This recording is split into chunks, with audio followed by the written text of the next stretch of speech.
That's right, ladies and gentlemen. It's time for 5 minutes with the truth.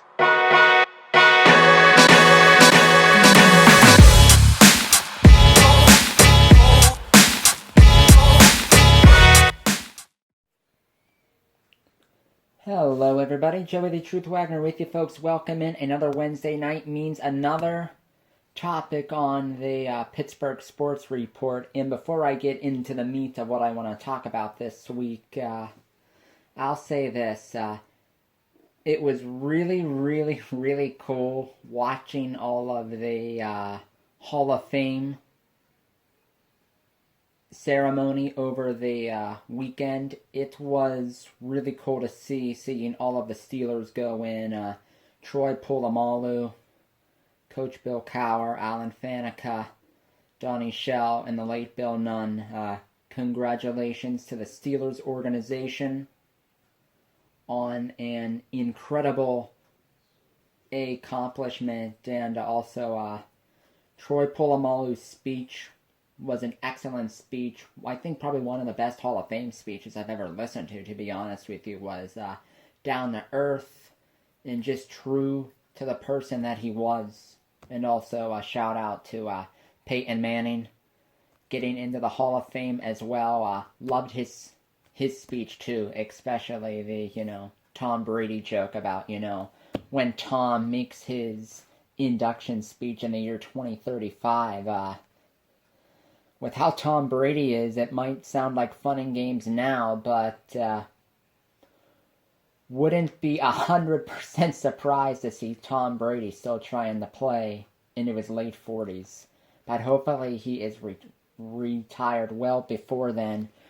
But friends, what I want to talk about is the Hall of Fame game that the Steelers played last Thursday against Dallas. It was the first preseason game of the NFL year.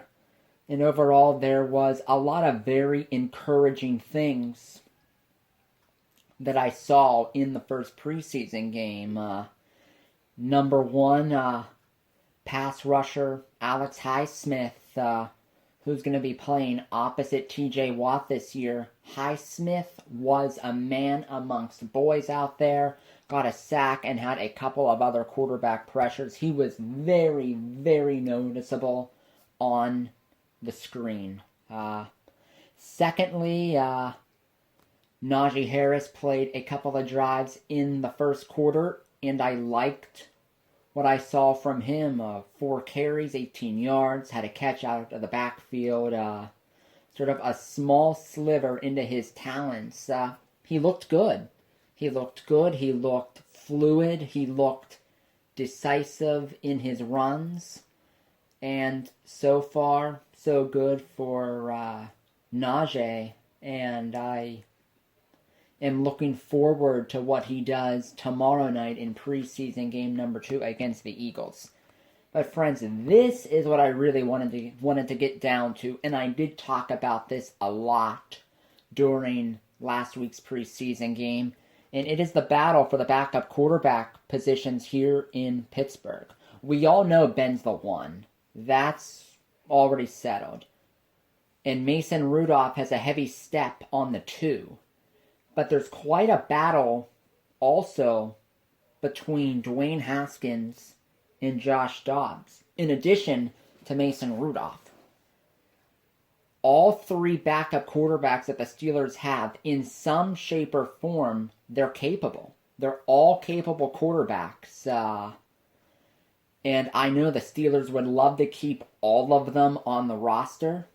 Probably have, Ben, Mason, Dwayne Haskins on the 53-man, try to hide Josh Dobbs onto the practice squad potentially. But all of them have talent. Mason Rudolph, he's fine. He's okay. He's fine. He's not flashy, not mobile, but he's a backup quarterback who can come in and run the offense. He's fine. Dwayne Haskins, you can see the first round talent in Dwayne Haskins. When you compare his arm to Mason Rudolph's arm, it's not even close. Haskins, every time he lets go of the ball, you see the zip and the velocity in his throws. He has a cannon. And Dobbs, played very, very well, played the best out of all of the quarterbacks against Dallas. He looked really good. And everybody, preseason game number 2 is tomorrow night against the Eagles. It's a 7:30 kickoff. I'll be calling the game live. And just as I did last week, what I want to look forward to, again, is how all of these quarterbacks play. Mason Rudolph will be starting again, followed by Dwayne Haskins, I believe, and Josh Dobbs. So the same routine as last week. Again, no Big Ben.